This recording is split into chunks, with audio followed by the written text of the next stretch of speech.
Bienvenue dans Design Plus pour ce nouvel épisode de Design Plus Express.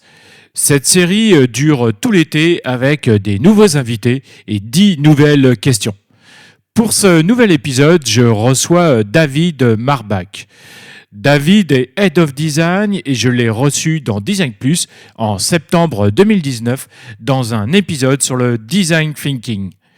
Vous pouvez d'ailleurs écouter l'intégralité de son interview à condition d'être une ou un abonné premium. Pour choisir un forfait premium, c'est très simple. Je vous donne rendez-vous dans la description de cet épisode ou dans la description du podcast et vous y trouverez le lien vers ma page Supercast. Et maintenant, voici les réponses de David. Question numéro 1. Cite-moi 3 mots qui définissent ton métier. Alors je dirais le premier, ça serait itération. Le process UX, on le schématise souvent par le double diamant, avec 2 phases distinctes de discovery et delivery, pour simplifier. Mais en réalité, je crois que c'est une boucle infinie de phases de compréhension et de test. C'est réellement un process expérimental et continu. On conçoit, on teste, on affine, on reconfronte à la réalité, et ainsi de suite. Et plus généralement, itération, c'est aussi parce que finalement, la perfection n'existe jamais.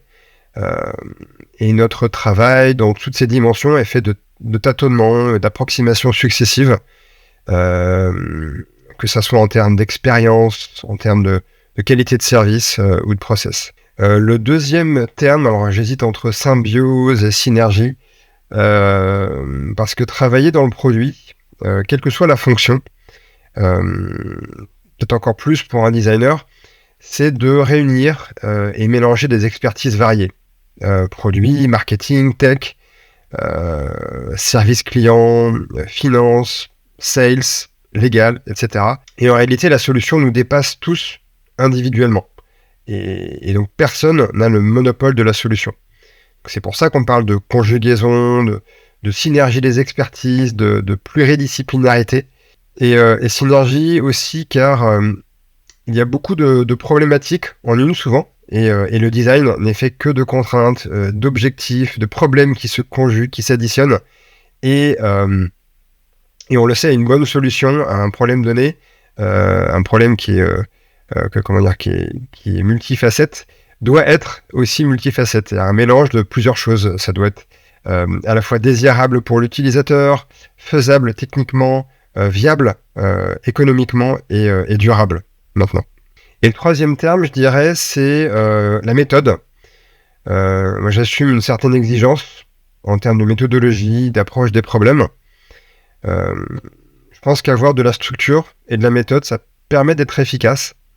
J'entends souvent parler de créativité, d'inspiration, un peu par opposition à la méthode. Les gens souvent opposent process versus créativité. Et je crois que c'est une fausse contradiction. Dans la réalité, le problème que je constate souvent, c'est que les gens, les équipes déploient une énergie et une soi-disant créativité à produire des idées qui ne répondent à aucun besoin ou qui y répondent mal ou qui ne prennent pas en compte la perspective de l'utilisateur. Et je crois qu'un bon process, il n'y a pas un seul bon process, mais le bon process pour une problématique donnée permet justement de canaliser cette créativité. Il y a une citation que j'aime beaucoup dans le livre Discovery Discipline qui exprime bien cette idée. Je crois que c'est les berges d'une rivière l'empêchent de devenir marécage. Et je crois que ça fait beaucoup sens que, effectivement, de ce que je comprends de cette phrase, c'est que la créativité a besoin de structure et de méthode pour donner sa pleine mesure, surtout dans le design. Question numéro 2. Pourquoi as-tu voulu devenir designer ? Alors, tout a commencé pour moi au collège. Je voulais devenir designer produit, concevoir des téléphones sans fil, des voitures futuristes, des baskets Nike, des lampes, tout et n'importe quoi. Je faisais beaucoup de dessins en imaginant des nouveaux produits. Voilà, donc c'était un peu l'âge d'or de Philippe Starck. Et à 13-14 ans, je pensais pas du tout à la fonction ou l'usage, juste à la forme. J'aimais les trucs qui avaient l'air cool. Et après le lycée, j'ai finalement opté pour des études littéraires et des langues. Je dessinais moins à l'époque, je faisais plus de musique. Et après avoir terminé ma maîtrise d'anglais en littérature américaine, en fait, j'avais le choix entre soit être prof, donc prof d'anglais, soit faire une thèse. Alors j'adorais la recherche, la réflexion, le fait de beaucoup lire, d'analyser des œuvres, de manipuler des concepts. Mais je me suis aussi rendu compte que d'une part la créativité me manquait, le design me manquait, le dessin me manquait, et d'autre part j'avais besoin d'être avec d'autres personnes. En fait, le travail de recherche à l'université, c'est un travail qui est très solitaire, qui est très monacal. Pour ces deux raisons, j'ai repris des études en design. Et entre-temps, les internets sont arrivés, donc c'était plus uniquement du design produit, je dirais matériel. Et je me souviens, j'avais acheté un livre en 2006-2005 au Centre Pompidou qui s'appelait e-Project sur les plus beaux sites web de l'année. Il y avait pas mal de livres comme ça à l'époque, à la Fnac. Et j'étais assez fasciné. Encore une fois, c'était l'aspect visuel qui m'avait attiré au début. Et puis, pendant mes études en design, à l'école de design, j'ai découvert l'ergonomie assez rapidement, la psychologie cognitive, et c'est devenu une véritable passion qui continue aujourd'hui. Et finalement, je me suis beaucoup plus axé sur l'UX que sur l'UI ensuite. Question numéro 3. Pourrais-tu décrire ton métier sur 24 heures et comment tu t'organises ? Alors, dans mon cas, j'ai pas mal de trajets. J'habite à Reims et je travaille à Paris. Donc, avant de commencer ma journée de travail, c'est souvent 30-40 minutes de lecture d'articles dans le train. Puis 15-20 minutes de podcast dans le métro. Idem le soir. Donc, en général, ma journée, elle est quasiment entourée de 2 heures de veille. Ensuite, la journée en elle-même, alors, en tant que responsable d'équipe, mes journées sont occupées par pas mal de réunions, je pense comme beaucoup de personnes. Alors, dans réunions, j'inclus tous les types de réunions, hein, des réunions d'équipe, des présentations, des designs critiques, des points de coordination, des ateliers d'idéation, des rétros, donc vraiment tout type de réunions. Parfois, on fait même des réunions pour préparer d'autres réunions. Donc en tout cas, voilà, l'essentiel d'une journée type pour moi, c'est des réunions et des échanges via Slack. Alors je ne suis pas anti-réunion du tout. Au contraire, je pense que dans bien des cas, un bon format de meeting peut être plus efficace que des échanges sans fin sur Slack. Mais une bonne réunion, ça demande aussi pas mal de travail d'anticipation. Alors aussi, dans ma journée type, il y a, moi je dirais, pas mal de one-to-one avec mes reports, avec mon manager, avec des stakeholders. Alors moi, ce que j'essaie de faire, c'est de les concentrer plutôt en début de semaine pour avoir au moins une journée sans réunion. C'est souvent le jeudi ou le vendredi.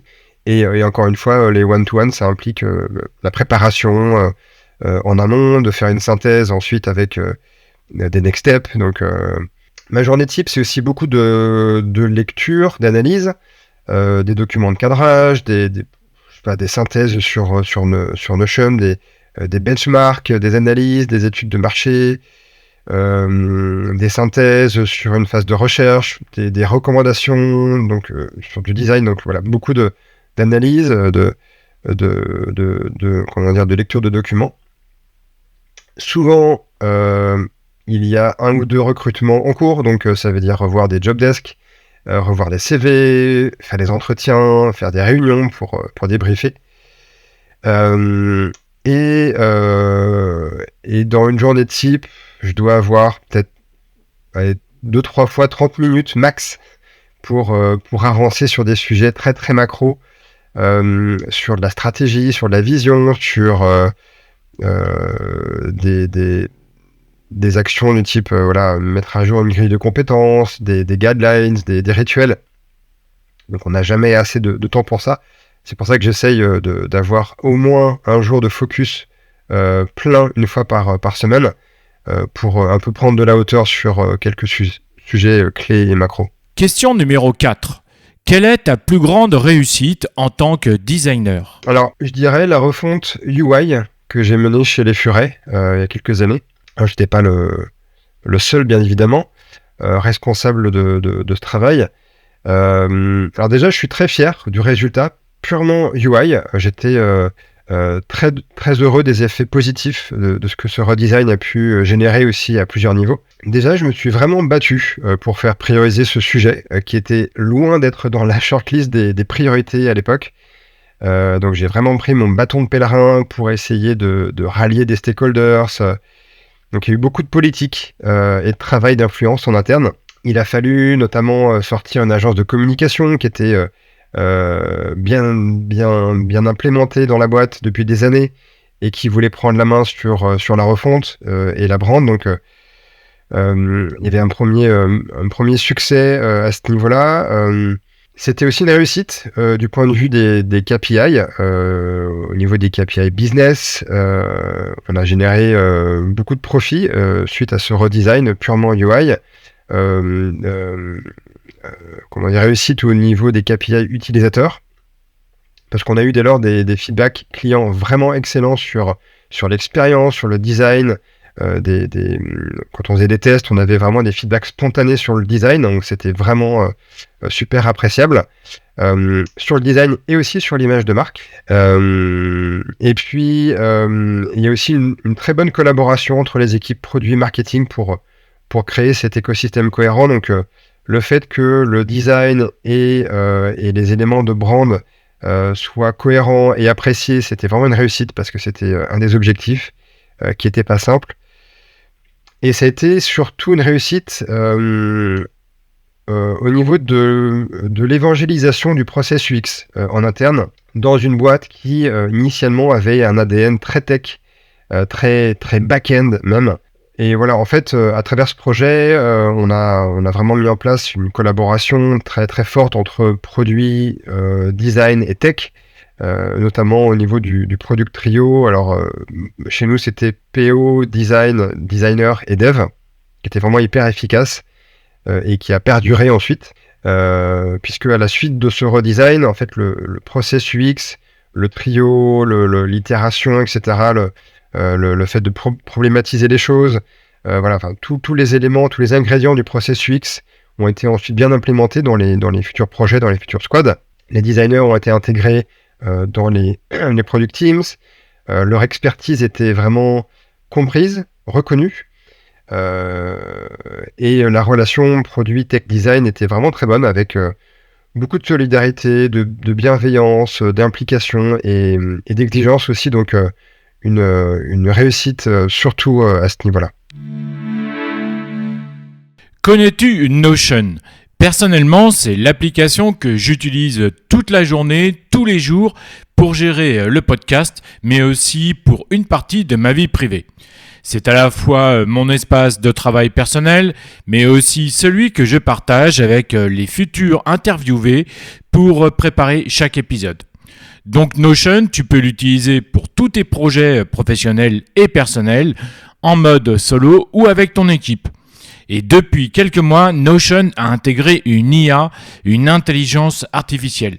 Tu peux lui poser directement tes questions sur tes documents, tes tableaux, tes projets, et l'IA te répond. Il suffit juste de demander. L'IA t'aide à rédiger tes contenus. C'est terminé le syndrome de la page blanche. Laisse l'IA de Notion rédiger un premier jet pour toi. Bref, tu as un vrai rédacteur à tes côtés. Enfin, l'IA va parcourir tous tes documents en quelques minutes pour en extraire les points clés, faire des résumés et bien plus encore grâce au remplissage automatique. Donc, plus besoin d'écrire une énième note de mise à jour sur l'avancement de tes projets. Et si tu te poses des questions sur tes données, Notion a déjà tout prévu. Les données restent privées et sécurisées.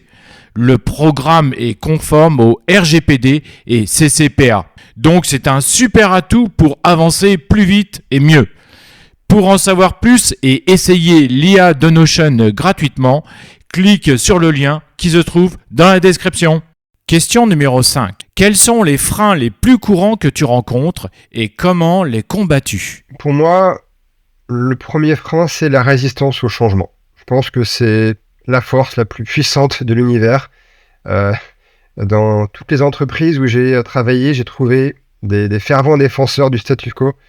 Alors bon, il n'y a pas de formule magique, en tout cas j'en ai pas pour éviter ça. Ça demande du temps pour faire évoluer les choses.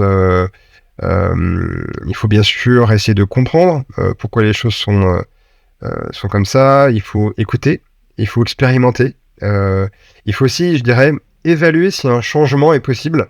Parfois ça fonctionne et parfois ça fonctionne pas du tout.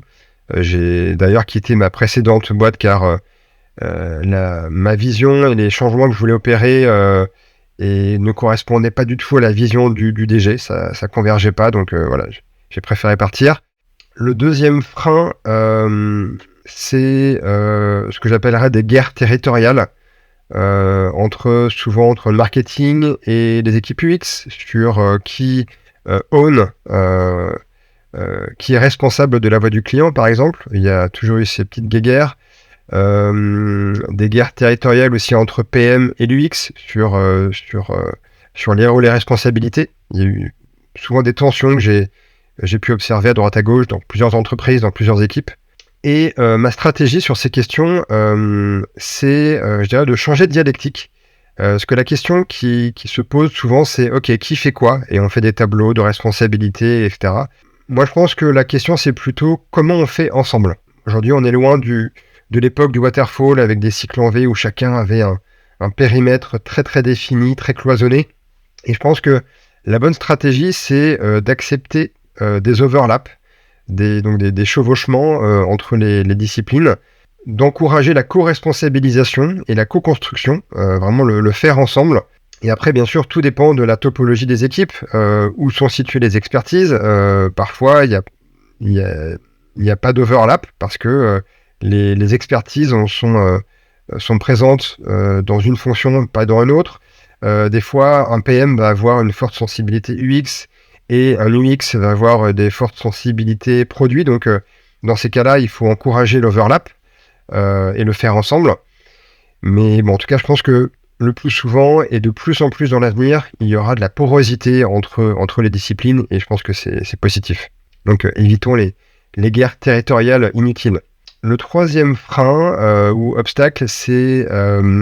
moi, je vais faire simple, je vais appeler ça des roadmaps très définis. C'est compliqué d'arriver dans une entreprise et d'essayer de mettre en place des pratiques UX basées sur l'expérimentation, l'itération, sur la notion de test d'hypothèse, quand il y a déjà une belle roadmap à 18 mois qui est quasiment verrouillée par la finance et le produit et la tech, et où il est question uniquement de livrer des features ou des produits. Dans ces entreprises, et je pense que c'est assez généralisé, c'est je dirais un peu le règne de la conviction et de l'illusion du contrôle. Et alors là, comme stratégie, je pense que la recherche utilisateur s'avère utile, car on le sait, hein, dès qu'on met un prototype dans les mains d'un utilisateur, on se rend compte souvent que l'idée n'est pas bonne, ou que l'exécution ou l'exécution n'est pas bonne. Donc parfois, ça aide à instiller le doute et à, je dirais, enclencher un état d'esprit plus tourné sur le doute, en fait, le test d'hypothèse, plutôt que le fait de livrer des features déjà définies. Maintenant, le plus efficace des tests utilisateurs n'empêche pas une roadmap bulldozer d'avancer. Et une technique que j'avais utilisée il y a 2 ans dans une autre boîte, c'était de lister sur les 12 derniers mois tous les projets qui avaient été menés et de lister sur tous ces projets ceux qui avaient fonctionné et ceux qui n'avaient pas fonctionné, donc, qui n'avaient pas permis d'atteindre nos objectifs. Et j'avais listé en face de ça aussi le temps que ça avait pris pour dire à la fin, bon ben voilà, on a fait 40 projets dans l'année et on le voit, 70% des projets sont des fails, c'est-à-dire que dans 70% des cas, on n'a soit pas atteint nos objectifs, les objectifs qui avaient été fixés, soit des fois on a dégradé la situation avec ce projet-là, et en plus on a pris du temps pour le faire. Et des fois c'était, je prenais comme mesure la première réunion, le premier kick-off, jusqu'à la fin de livraison de la dernière itération pour dire voilà, bah en fait ça nous a pris 5 mois. 5 mois pour perdre de l'argent, donc voilà. Quand est-ce qu'on commence à tester des hypothèses plus tôt dans le process plutôt que se committer à livrer quelque chose qui, en plus, souvent dépassent la timeline établie. Donc, je pense que mettre en face une entreprise, mettre une entreprise en face de ses échecs, ça peut être une bonne stratégie pour justement changer cette approche. Question numéro 6. Qu'est-ce que tu lis ou qu'est-ce que tu regardes pour apprendre et progresser? Alors, tout ce que je peux. Des livres. Je lis beaucoup de livres. Je dirais un livre pro par mois, grosso modo. Parce qu'en plus, quand je lis des livres, je prends des notes à côté, je souligne, donc ça me prend du temps. Beaucoup d'articles, globalement via Medium. Alors j'utilise encore The Old Reader, qui avait remplacé Google Reader il y a pas mal d'années. J'ai du mal à m'en défaire. Je trouve que c'est hyper utile d'avoir des flux RSS où les contenus viennent à nous. Tout ce qui est aussi articles type produit, le blog de Tiga, il y en a vraiment énormément. Donc des articles, des podcasts, Design Plus bien sûr, il y en a d'autres, Parlons Design, Design Journeys, des podcasts en anglais, Design Leadership, et des podcasts produits, je pense à Product Tape par exemple, le podcast aussi de Melissa Perry, j'ai oublié son nom. Donc pas mal de podcasts que j'écoute dans le métro et des vidéos aussi, des conférences. Donc j'ai un peu une liste de noms de personnes comme ça qui ont écrit des livres et qui ensuite font des conférences ou des entretiens, des tables rondes. Donc je consomme beaucoup de vidéos. Et voilà, donc voilà, tout ce que je peux pour apprendre et progresser et aussi solliciter les équipes pour que chacun puisse partager vraiment ses learnings, les techniques à tester, les approches. Je vais des fois tester je vais lire des détracteurs. Par exemple, à l'époque où j'étais archi fan du double diamant, je lisais aussi des détracteurs du double diamant pour avoir vraiment une image assez globale des forces et faiblesses de chaque process. Question numéro 7. Dans tes interventions, comment tu repères le bullshit du vrai? Alors, je doute beaucoup, en règle générale. Donc, quand je comprends pas quelque chose, en fait, je me demande toujours si A, je suis trop lent à comprendre et que c'est ma faute, ou B, ce qui est dit manque de sens ou est creux. Il y a une phrase de Nietzsche qui dit que il y a beaucoup de gens qui troublent leurs os pour les faire paraître profondes. Parfois, je ne repère pas le bullshit tout de suite. Je me dis que ça paraît bullshit, mais si ça se trouve, c'est moi qui ai mal compris, donc je creuse quand j'ai un doute. En réalité, c'est surtout l'attitude que je repère assez vite. Et encore, je peux me tromper, mais l'attitude des personnes qui veulent se montrer importantes, qui coupent la parole, ou qui veulent pas la rendre dès qu'ils l'ont et qui se paraphrasent à l'infini. Les personnes qui aiment s'entendre parler, qui se répètent, bon, c'est un indice peut-être de bullshit. À l'inverse, une personne qui écoute en général, qui observe en silence, qui dit jamais rien et qui un jour dans une réunion va prendre la parole, se faire violence et va dire 3 mots, je vais avoir tendance à accorder beaucoup d'importance et de crédit à ces termes-là. Alors c'est pas nécessairement une preuve de pertinence, mais c'est aussi un bon indice. Donc voilà, pas de stratégie, mais des doutes et que j'essaye un peu de creuser, de poser des questions pour essayer de comprendre, pour m'assurer qu'il y a de la véracité, il y a du fond dans ce qui est dit. Question numéro 8. Donne-moi un secret sur ton métier que personne ne sait. Alors, je sais pas si c'est un secret, c'est plus une croyance. Je pense que lorsque toutes les fonctions d'une organisation auront maîtrisé les bonnes pratiques en termes de recherche utilisateur, de méthodologie centrée utilisateur et d'ergonomie, je pense que les designers n'existeront plus, surtout les UX designers. Il y aura toujours besoin de designers visuels. J'avais lu quelque part, un peu au début de ma carrière, que le design, la fonction de design, les designers existaient, les UX existaient parce que personne d'autre n'était là dans une entreprise pour défendre les utilisateurs et pour le faire sans introduire trop de biais. Parce qu'en fait, en réalité, tout le monde pense utilisateur. Tout le monde pense faire le mieux pour l'utilisateur. Les UX ont la méthode et l'expertise pour identifier les biais de confirmation, etc. Et pas juste demander aux gens ce qu'ils veulent. Donc il y a vraiment des techniques qui sont à disposition des UX, qui sont maintenant généralisées à d'autres fonctions, ce qui est positif. Mais je pense vraiment que quand cette expertise, cette discipline sera distribuée, je dirais, partout dans l'entreprise, quand tout le monde sera responsabilisé à améliorer l'expérience, à faire de la recherche avec le moins de biais possible, les designers UX risquent de ne plus exister.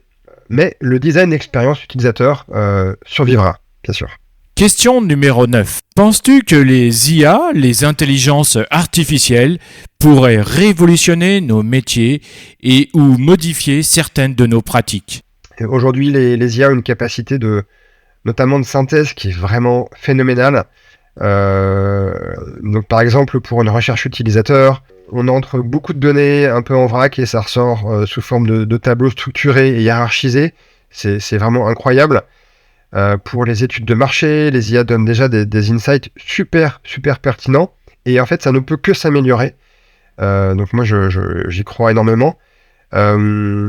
Les programmes de génération d'images comme Midjourney ou d'autres secouent déjà, je pense, les plateformes de banque d'images. Après, il y a une question de droit de propriété qui reste à mener, mais moi, j'imagine que les illustrateurs et les créateurs de logos peuvent déjà se sentir menacés. J'ai vu récemment qu'une pochette de livre a été supprimée parce qu'elle avait été générée par une IA. Donc voilà, ça va poser des questions de type juridique, je pense. Moi, demain, ça me semble évident qu'on pourra balancer 2-3 croquis mal tracés à une IA et demander à l'IA de nous faire plusieurs versions de maquettes ou même de faire un design system en entier. Donc oui, je crois que ça va révolutionner nos métiers. Je pense pas que les métiers vont être remplacés, pas tout de suite en tout cas, mais que ça va être une compétence en plus, ça l'est déjà. Ça va servir, je dirais, d'accélérateur, de facilitateur, ça va libérer aussi du temps de production et laisser de la place pour de nouvelles pratiques. Et en fait, c'est ce qui se passe souvent avec les nouvelles vagues technologiques. Ça va donner lieu à d'autres innovations. Il y aura des substitutions, c'est sûr, mais il y aura aussi des gains en termes de productivité. Et donc, ça va donner aussi lieu à de nouveaux métiers. Par exemple, dans la robotique, on parle maintenant de nouveaux métiers comme les cobots pour justement faire, manipuler les robots. Donc, il y aura sûrement la même chose au niveau des IA. Je ne suis pas inquiet et je suis plus enthousiasmé par ces nouvelles possibilités qu'offre l'IA. On est vraiment en train d'assister à une rupture anthropologique, mais je pense pas que ça va complètement changer les métiers. J'étais récemment chez un encadreur pour faire des passe-partout et avant les encadreurs utilisaient des cutters pour le faire à la main. Et chez l'encadreur où j'étais, il a utilisé une machine qui était gigantesque pour faire ça. La personne entrait les mesures et la machine coupait automatiquement. Donc voilà, c'est un outil qui leur est extrêmement utile, mais qui ne remplace pas le métier et qui permet justement, dans le cas de l'encadreur, à se consacrer à des tâches peut-être à plus forte valeur ajoutée. Donc voilà, je suis encore une fois plus enthousiasmé que craintif par rapport à l'IA. Question numéro 10. Pour toi aujourd'hui, en tant que designer, quel est ton plus grand défi ? Alors mon plus grand défi, je pense que depuis plusieurs années, c'est d'impliquer les designers plus tôt dans le process et de manière vraiment récurrente. Alors ça se passe de mieux en mieux, de plus en plus souvent. Mais il y a encore des cas où le designer se trouve dans une position d'exécutant d'une vision d'un PM ou de la direction. Alors je pense qu'il y a deux causes à ça. D'abord, les phases amont d'un projet, on va dire, ou d'une initiative, sont souvent liées à des enjeux ou des problématiques business, financières ou métiers. Et les designers, en général, de par leur formation ou de leur sensibilité, sont moins à l'aise avec ces sujets. Donc, c'est bien sûr une généralité, mais de mon expérience personnelle, j'ai souvent constaté que les designers qui voulaient être impliqués tôt dans les projets étaient en réalité les mêmes qui finalement se désintéressaient un petit peu de ces sujets-là. Donc je pense que c'est en partie la faute des designers, de certains designers, qui parfois, je dirais, se complaisent dans une fonction de concepteur pur, en s'intéressant à la micro-UX, mais pas assez à la macro-UX. C'est-à-dire le produit dans toute sa totalité et toute sa complexité. Et la deuxième cause, je dirais, c'est aussi la propension de certains PM à aussi s'approprier ces sujets-là. C'est aussi, je pense, lié à la formation que beaucoup de PM ont eue, qui est forcément en plus liée au business.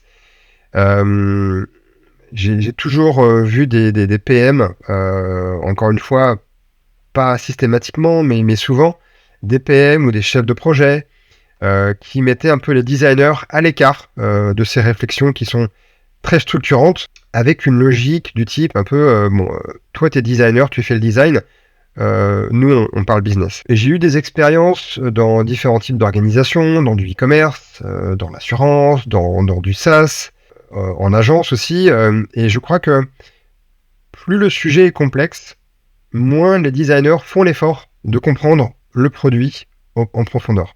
Et ma vision des choses, c'est que je pense que pour qu'un designer soit réellement pertinent dans son travail, dans sa recommandation, dans son design, il doit prendre en compte toutes les facettes d'un problème. C'est-à-dire se frotter à des problématiques qui, de prime abord, semblent éloignées du design, mais qui sont vraiment des problématiques design, des problématiques financières, légales, techniques, marketing, et s'il ne prend pas ça en compte dans son design, en fait, il va logiquement avoir une vision qui va être beaucoup plus limitée qu'un PM qui, lui ou elle, aura fait l'effort de prendre en compte tous les aspects d'un produit et du design au sens très large, et d'embrasser toute la complexité d'un sujet. Et donc, le designer, s'il ne fait pas cet effort-là, il aura toutes les chances de tirer à côté, quelque part. Il ne sera pas pertinent. Et du coup, en conséquence de ça, la confiance que les PM vont lui accorder va se réduire. Et en fait, ça va être un cercle vicieux. Donc moi, j'encourage vraiment les designers avec lesquels je travaille à dépasser un peu leur rôle de designer et d'aller plus en amont et se frotter à des problématiques business, métier, technique, légales, etc. pour être plus pertinent. Merci d'avoir écouté cet épisode de Design Plus Express 2023. Si cet épisode vous a plu, alors partagez-le autour de vous sur LinkedIn, Instagram, Twitter, Facebook et ailleurs.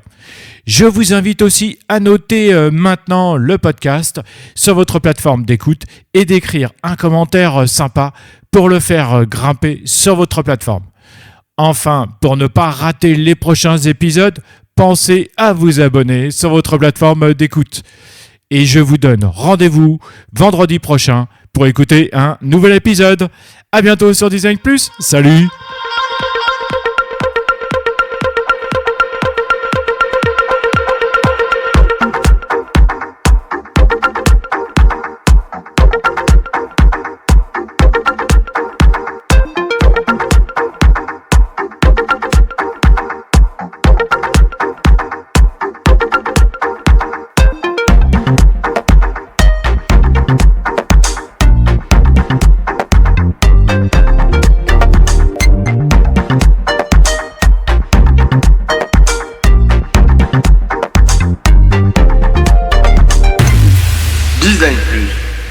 Design Plus.